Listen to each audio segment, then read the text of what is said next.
오늘 본문에는 제가 분석해서 알려드리면 미리 분석해서 알려드리면 3명의 등장인물이 나오고요. 또 한 그룹의 등장인물들이 나옵니다. 그 3명과 한 그룹의 등장인물들을 중심으로 4개의 이야기가 소개되고 있습니다. 분석해서 알려드리는 거예요. 2절부터 4절까지는 나병 환자, 이름은 등장하지 않지만 나병 환자라는 사람을 중심으로 이야기가 진행되고요. 5절부터 13절, 그나마 그 중에는 제일 긴 본문입니다. 5절부터 13절까지는 백부장이라는 사람이 나와서 예수님과의 대화로 이야기가 진행됩니다. 14절과 15절에는 베드로의 장모, 이 여인에 대한 이야기가 등장하고요. 16절에는 그룹이 등장합니다. 귀신 들린 자들하고 그룹이 등장합니다. 이 4가지 이야기가 오늘 본문 속에 담겨져 있습니다. 이 4가지 이야기를 제가 잘 이해하는 게 아니라 바르게 이해하실 수 있도록, 제가 말씀드리는 바르게라는 의미는 성경에서 이 이야기를 통해서 전하고자 하는 의도를 그대로 전달해드리기 위해서 제가 애쓰겠다는 말씀입니다.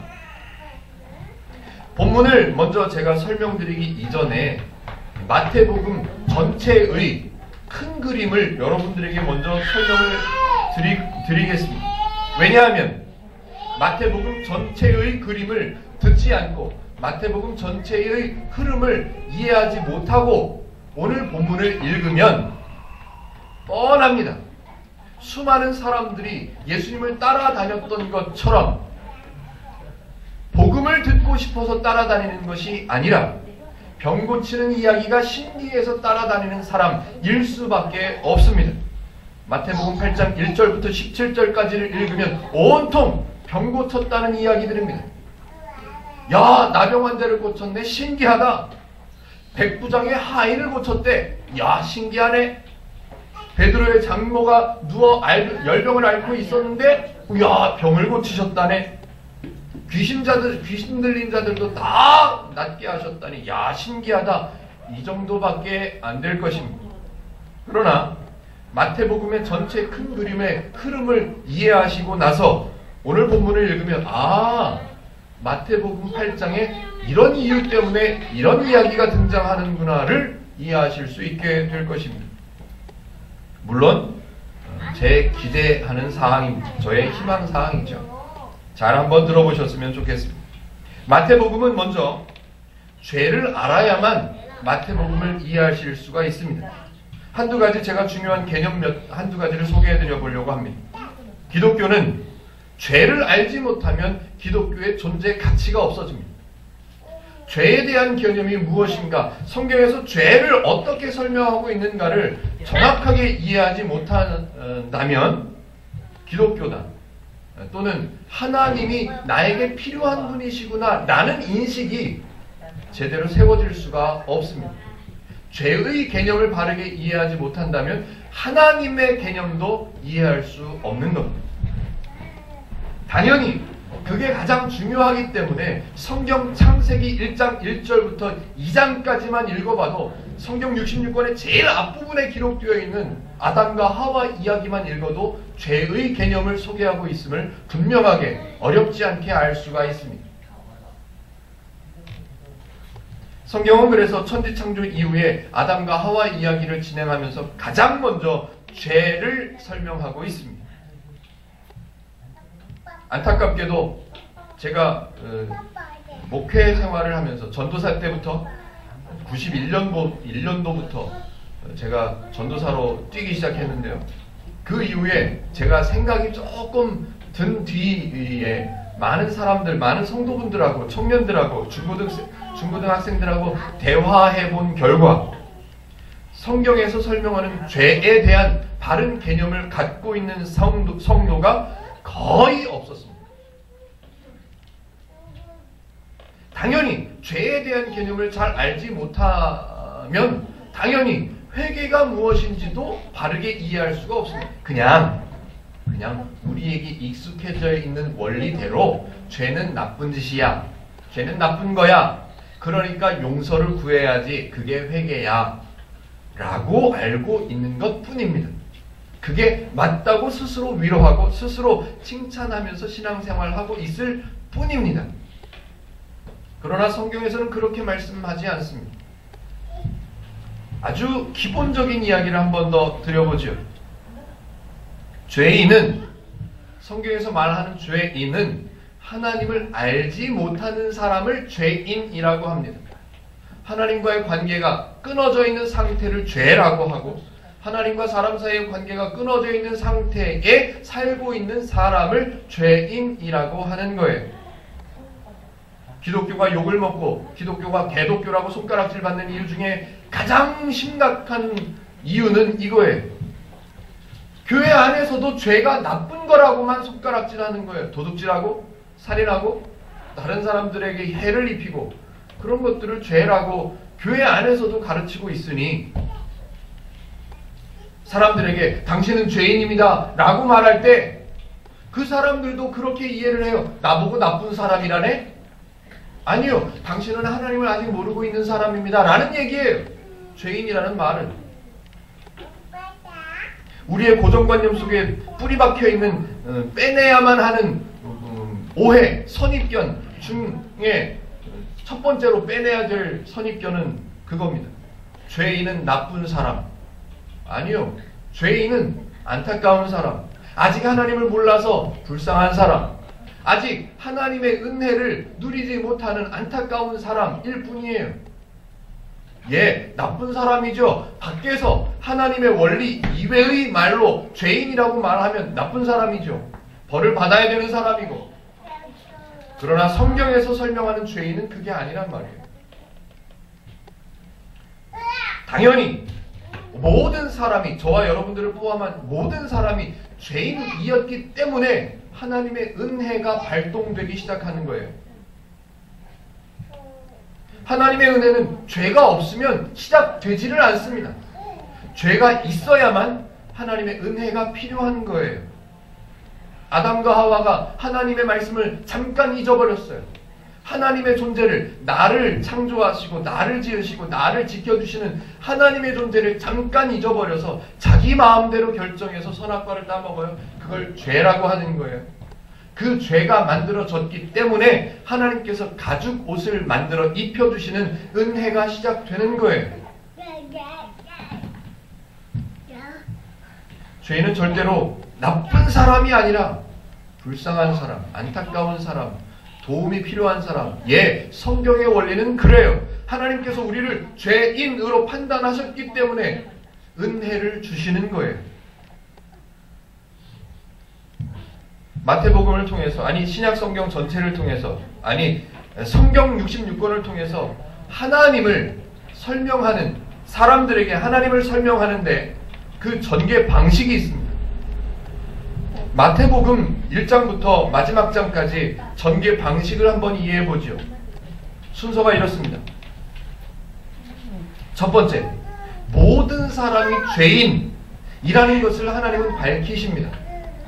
왜? 죄인이라는 것을 쟤네들이 먼저 알아야 하나님께서 주시는 은혜를 누릴 수 있게 되니까. 그래서 마태복음 4장 16절에 모든 사람들을 가리켜서 뭐라고 성경에서는 말하냐면 흑암에 앉은 백성이다 라고 말합니다. 흑암에 앉은 백성. 상상을 해보세요. 빛이 하나도 없는 흑암에 앉아서 하나님이 어떤 분이신지, 은혜가 뭔지, 하나님이 과연 필요한지도 모르고 그저 나 혼자만 흑암에, 깜깜한 흑암에 나 혼자 앉아있어요. 나만 있는 세상으로 생각하고 힘들어하고 어려워하고 있는 사람들이라고 성경은, 하나님은 보시는 거예요. 그래서 예수님께서 이 땅에 내려오신 거죠. 하나님은 알고 계십니다. 사람에게 가장 중요하고 가장 필요한 은혜는 죄를 없게 해야만 하는 것이라는 것을 알고 계십니다.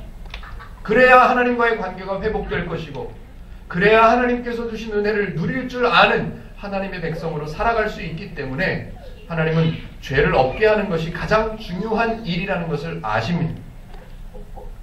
그래서 예수님께서 이 땅에 내려오셔서 가장 먼저 하셨던 일은 사탄하고 한판 붙으시는 거였죠.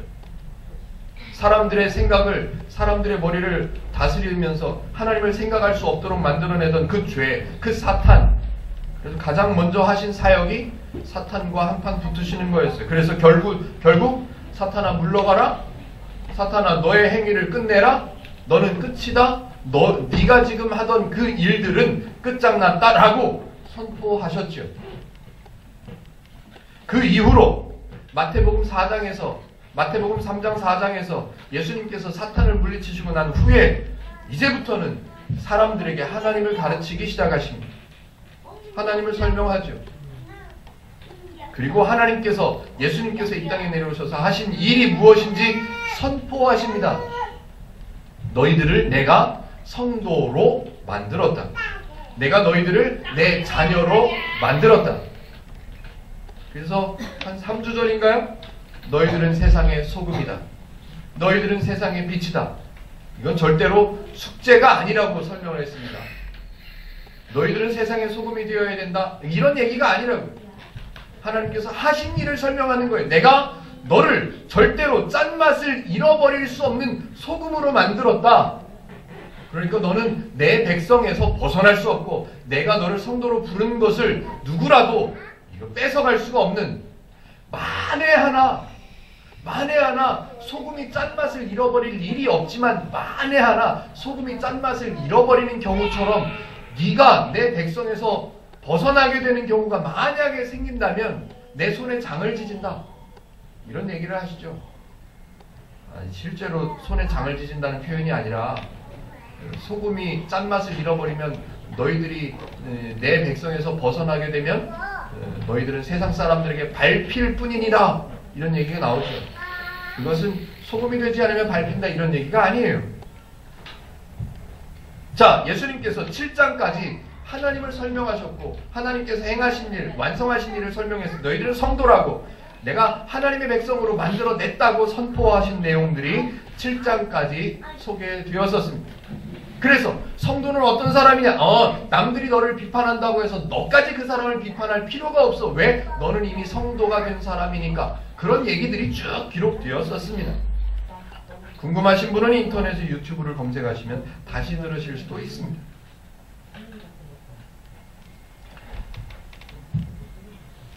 자, 한번 생각해 보시죠.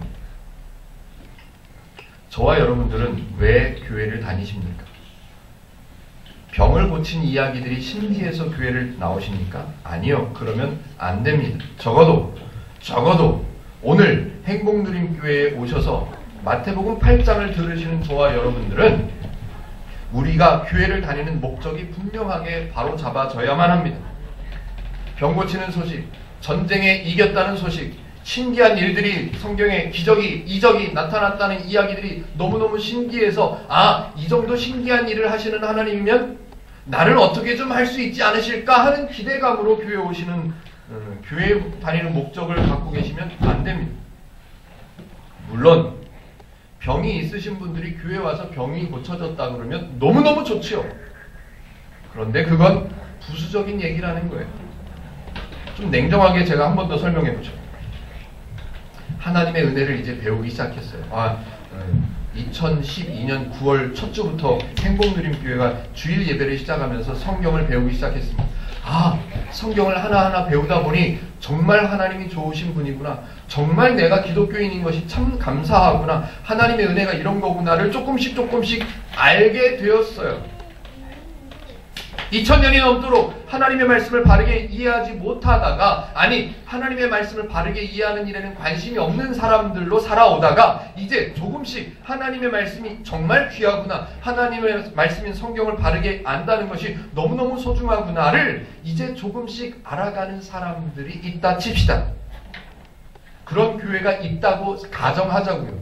물론 우리 교회가 그런 교회이지만 너무 교만스러우니까 가정을 합시다. 물론 제가 학교에서 공부를 하다 보니까요, 시대적으로 역사적으로 이렇게 돌아보다 보니까 그런 신학자들이 있었어요. 그런 목사님들이 계셨었습니다. 많지가 않았죠. 자, 그런 교회가 있다고 가정을 합시다. 그런 교회, 성경을 잘 가르치던 목사님이 그 교회 목사님이 어느 날 갑자기 이상한 삘이 꽂히셔가지고, 이렇게 표현하면 안 되죠. 영적인 감흥에 젖으셔가지고 길을 지나다가 어떤 한 사람을 데리고 끌고 교회를 왔어요. 그분은 몸이 좀 불편하신 분이에요. 가만히 보니까 한쪽 팔이 없으신 분이에요. 그런데 갑자기 목사님이 그분을 교회로 끌고 오시더니 안수하셨어요. 안수 기도를 한번 하고 나니까 갑자기 없었던 팔이 생겨났어요. 기적 같은 일이 벌어졌습니다. 어마어마한 일이 나타났습니다. 자, 그렇다면 그 교회가 계속해서 그 다음 주에도 이전까지 해왔던 대로 하나님의 말씀인 성경을 바르게 배워가는 일에 힘쓸 수 있을까요? 없을까요? 사람들이 한두 명이 오겠습니까? 수많은 사람들이 오겠습니까? 엄청난 사람들이 그 다음 주부터 몰려오겠죠. 주일에만 오겠습니까? 평일에도 몰려올 거예요. 그 사람들이 성경을 듣고 싶어서 올까요? 그냥 올까요? 그냥 오죠. 성경에 관심도 없고 성경을 듣고 싶은 생각도 없는 사람들이 수백 명, 수천 명이 그 교회로 몰려온다고 생각을 해보십시오.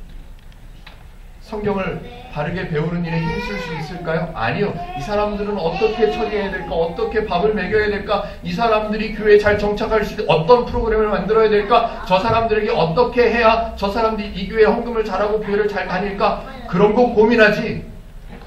다음 주에는 마태복음 8장 16절, 18절부터 어떻게 성경을 설명해야 될까를 고민할 수가 없다는 말이에요. 자, 그러므로 가정에서 설명을 드렸어요. 그러므로 행복누림교회에서 설교하고 있는 목사가 병 고치는 능력이 없다는 것이 감사한 내용일까요? 아쉬운 내용일까요? 저도 가끔은 기도해서 제가 기도해드려서 병이 나았다는 이야기를 하시는 분들이 있었습니다. 없는 게 아니에요. 없는 게 아니에요.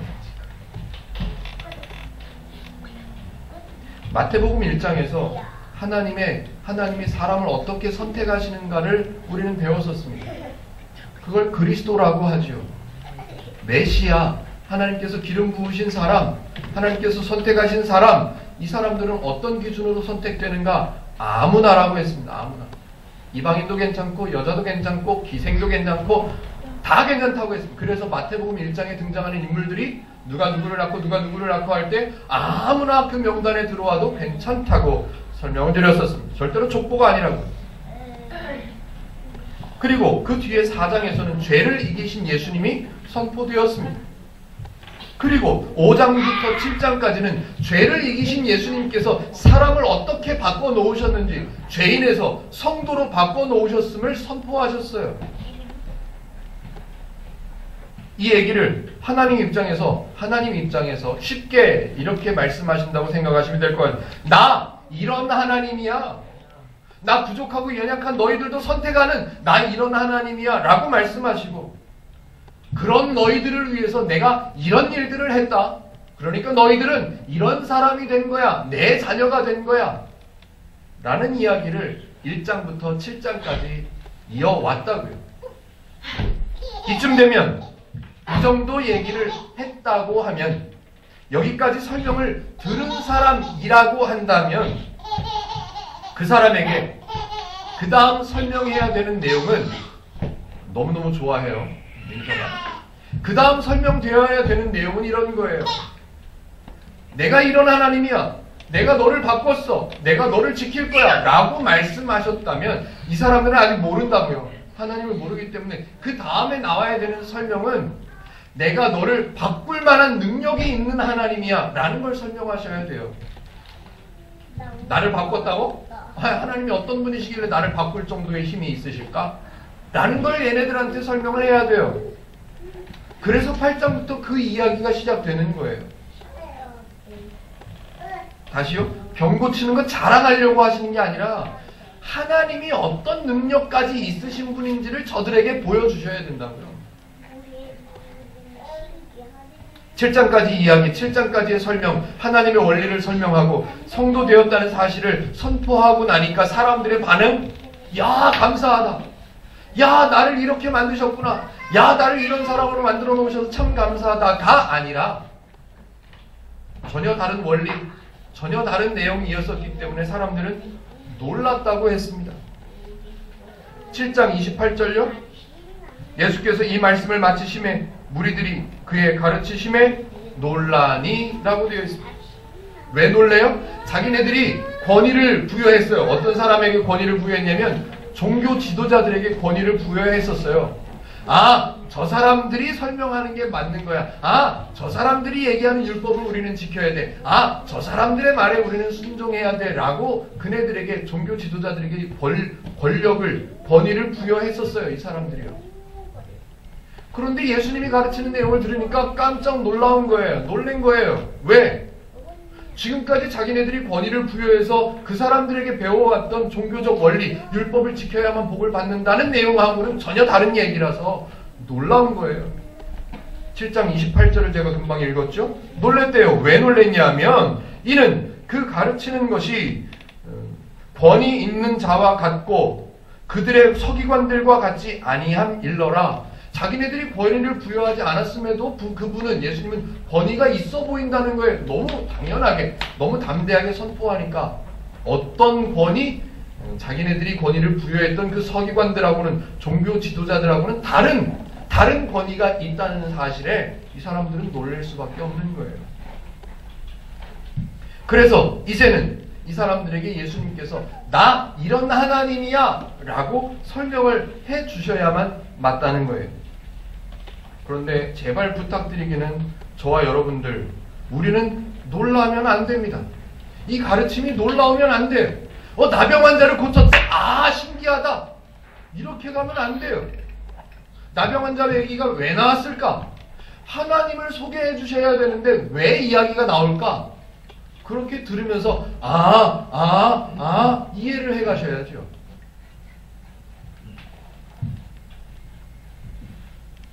이 사람들은 놀랄 수밖에 없었지만 우리는 놀라지 말아야 됩니다. 왜? 이유가 있습니다. 왜냐하면 이 사람들이 2000년도 더 됐어요. 이 사람들에게는 십자가가 뭔지를 이 사람들이 십자가 사건이 없어요. 예수님이 죽었다 살아나셨대 그 이야기가 없어요. 이 사람들한테는. 그러니까 놀래야죠. 하나님도 모르고 예수님도 모르는데 웬 30살짜리 청년이 와가지고 엉뚱한 이야기를 하는데 신기해요. 놀라야죠. 그런데 우리는 그 시대 사람들보다 우리는 아는 게 많아요.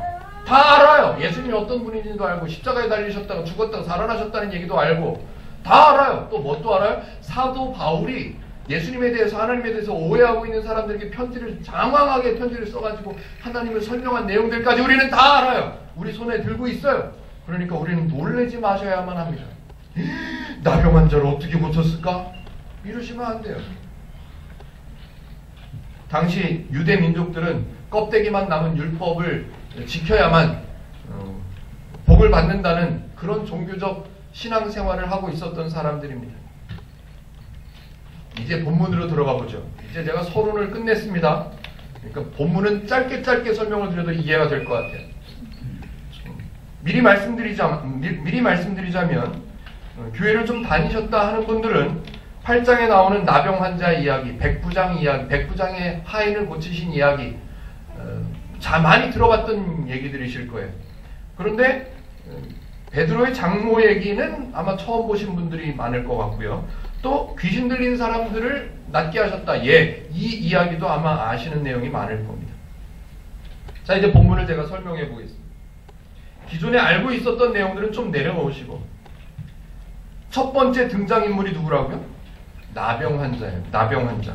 한번 읽어보겠습니다. 2절만 읽어주시기 바랍니다. 함께 읽어주세요. 시작.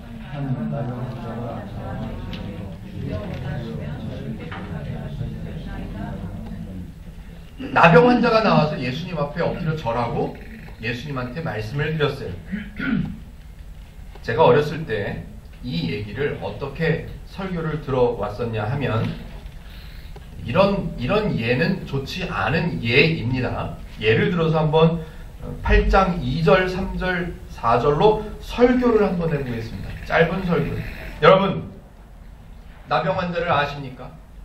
이 시대에 사회적으로 소외되고 단절된 상황에서 자기 혼자만 살아가야 하는, 다른 사람들을 만날 수도 없는 외로운 삶을 살아가고 있었던 이 사람, 환자였습니다. 외로운 사람이었습니다. 불쌍한 사람이었습니다. 그러나 이 나병 환자는 용기를 냈습니다.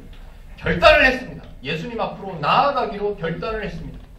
저와 여러분들의 신앙생활 가운데 이런 결단과 용기가 꼭 있으시기를 주님의 이름으로 축복해드립니다. 이런 아멘하시는 얘기가 아니라 이런 설교였었다고 옛날에. 자, 여러분, 나병 환자가 드디어 용기를 내서, 결단하고 용기를 내서 많은 회중들, 수많은 사람들 다 헤집고 예수님 앞으로 갔습니다. 그리고 예수님을 경배하는 마음으로 엎드려 절합니다. 그리고 아주 순수한 마음으로 순수한 신앙 고백을 합니다. 예수님, 저를 좀 낫게 해주세요. 저와 여러분들의 신앙 속에는 이런 결단과 용기와 고백이 필요합니다. 거기에는 예수님을 경배하는 일도 꼭 필요하죠. 저와 여러분들이 이 나병 환자의 결단과 용기와 순수한 신앙을 꼭 본받아서 큰 복을 받으시는 여러분들, 저와 여러분들이 되셔야만 합니다. 라고 전에는 제가 많이 들어왔었습니다. 아마 귀에 익숙하셨을 것 같습니다. 그런데 오늘 본문은 그런 가르침을 목적으로 삼는 내용이 절대로 아닙니다. 마태복음 8장에 나병 환자가 등장해요. 나병 환자의 신앙이나 나병 환자의 어렸을 때 모습이나 나병 환자가 다녔던 교회나 나병 환자가 기도했던 기도의 내용이나 나병 환자가 즐겨 부르던 찬송이나 아무것도 없습니다. 나병 환자의 신앙을 본받게 하려면 미리 기존의 나병 환자의 모습을 설명했어야만 되는데 아무것도 없어요. 그렇다면 나병 환자의 얘기가 아니에요. 지금 누구를 설명해야 되는 내용이라고요? 하나님의 능력을 설명하는 내용이어야만 돼요. 마태복음 8장 2절부터 4절. 사람들에게는 도저히 해결할 수 있는 방법이 없어서 그 사람을 사회에 품고 살아갈 수가 없어서 어쩔 수 없이 사람들의 능력으로는 가능한 일이 아니기에 그 나병 환자를 격리시켜서 마치 세상에는 이제부터 없는 사람으로 생각할 수밖에 없는, 가족들도 그 가족은 없는 사람으로 생각해야만 하는 안타까운, 사람으로서는 해결할 방법이 전혀 없는 이런 상황에 처해 있는 이 나병 환자도 예수님의 말씀 한마디면 고쳐지는 거예요. 하나님이 이런 분이세요. 예수님은 이런 능력까지 가지고 계신 분이라는 사실을 설명해 주는 거예요. 소개해 주는 거예요. 너희들에게는 방법이 없었지? 너희들은 포기했지? 너희들은 격리시켰지? 그러나 나는 고치고 치료하고 포용할 수 있는 하나님이야 라는 것을 설명하는 거예요. 나병 환자가 중요한 게 아니에요. 게스트예요. 엑스트라예요. 누구를 설명하기 위한, 하나님을 설명하기 위한 엑스트라예요. 그런데 사람들은 나병 환자가 병을 고쳤다네, 그 교회에서 병을 낫게 했다네, 그 사람한테 가면 병을 고칠 수 있다네, 그것만 중요하게 생각합니다. 그렇지 않습니다. 5절부터는 백부장이 등장합니다. 5절 한번 읽어주시기 바랍니다. 5절요. 시작.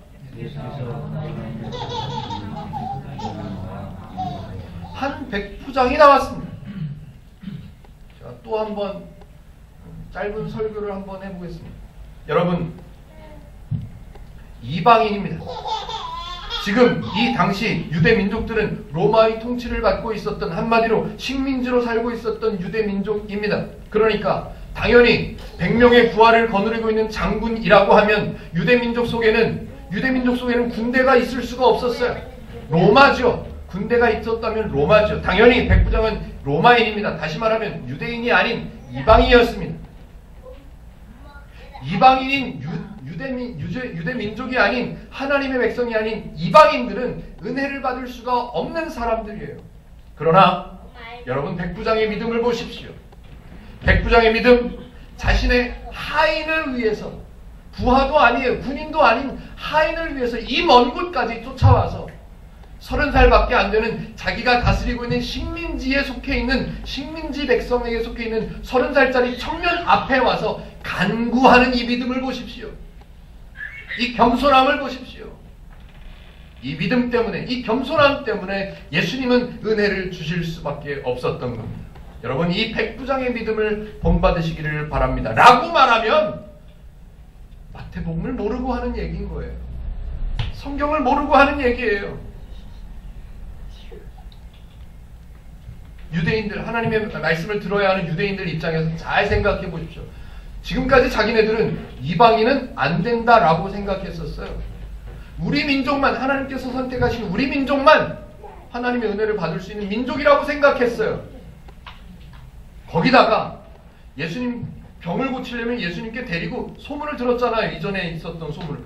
예수님께 데리고 와야 병을 고칠 수 있다는 얘기를 들었어요. 그런데 환자가 온 게 아니고 백부장이 왔어요. 이건 불가능한 거예요. 이건 불가능한 거예요. 이방인인데다가 환자를 데리고 온 것도 아니에요. 이건 아니에요. 이건. 그런데 사람들의 그 불가능하다는 생각을 예수님은 그 자리에서 없애버리는 거예요. 이방인이었어요? 그럼에도 불구하고 예수님은 그 이방인의 간구를 들어주시는 거예요. 원격이에요. 원격. 그 앞에 와서 고쳐주는 것도 아니고 원격 관리의 원격. 그것도 사람들의 인식을 깨뜨리는 거예요. 나는 이런 하나님이야 라고요. 14절에는 베드로의 장모 이야기가 나옵니다. 14절 한번 읽어주시겠습니까? 시작! 예수께서 베드로의 집에 들어가사 그의 장모가 열병으로 앓아 누운 것을 보시고, 참 다행스럽게도 베드로의 장모 이야기에는 베드로의 장모 이야기에서 우리가 오해해서 야, 베드로의 장모의 믿음을 보라, 베드로 장모의 결단을 보라, 용기를 보라, 이럴 만한 내용이 안 나와요. 참 다행스럽죠. 오해할 만한 내용이 안 나온다는 말이에요. 나병 환자, 용기, 결단, 순수한 신앙 고백, 예, 그런 것 자체가 안 나오기 때문에 오해할 수가 없어요. 그런데 참 아이러니하게도 이렇게 귀한 14절과 15절을 가지고 설교하시는 목사님을 저는 본 적이 없습니다. 왜? 도전을 줄 만한 내용이 없으니까. 베드로 장모의 믿음을 보여줄 만한 내용이 없으니까 설교할 거리가 없지요. 그러나 하나님을 소개하는 입장에서 하나님을 소개하는 것이 목적이라고 하면 너무너무 좋은 구절이에요. 자, 봐라. 이 시대 당시에는 여자는 숫자에 쳐지지도 않았어요. 죄송합니다만 여자분들은 인구조사할 때 인구조사 대상에 끼지도 못합니다. 결혼을 했는데 남편이 볼 때 아내가 마음에 안 들어. 그냥 내쳐도 이 시대 사회에서는 그냥 그런가 보다 하는 사회예요. 이혼을 소송을 걸어요. 이게 재산을 요구해요. 그러면 말도 안 됩니다. 이 시대는 그랬다고요. 제 말이 아니라 이 시대는 그랬다고요. 장모 여자예요. 성경에 헬라어로 기록되어 있는데요. 헬라어 원어를 보면 단어마다 성이 있어요. 성. 남성, 여성, 중성이라는 성이 부여되어 있어요. 그래서 제가 찾아봤죠. 나병 환자, 남자 환자라고 되어 있습니다.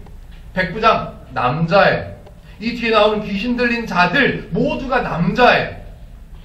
유대인들이 생각할 때, 그 시대에 사는 사람들이 생각할 때 여자, 하나님의 은혜를 받을 만한 자격이 있다? 없다? 없다. 그것도 아무 신앙생활도 하지 않고 예수님 앞으로 쫓아오는 결단도 없었고 그냥 누워있었던 베드로의 장모.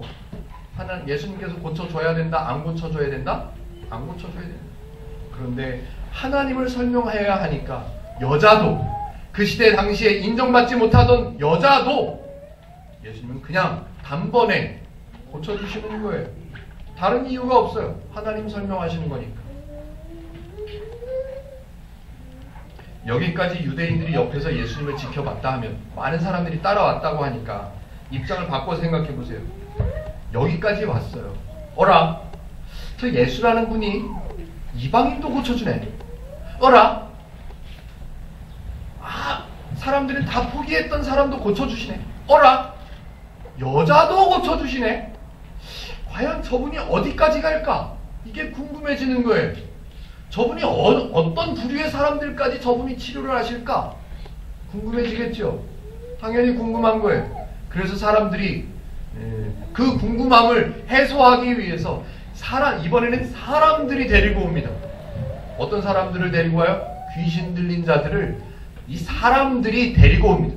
귀신 들린 자들이 귀신 들린 사람들이 나 예수님께 치료받아야지 라고 쫓아온 게 아니라 아무 의지도 없고 아무 생각도 없는 필요도 못 느끼는 귀신 들린 사람들을 우르르 다른 사람들이 데리고 오는 거예요.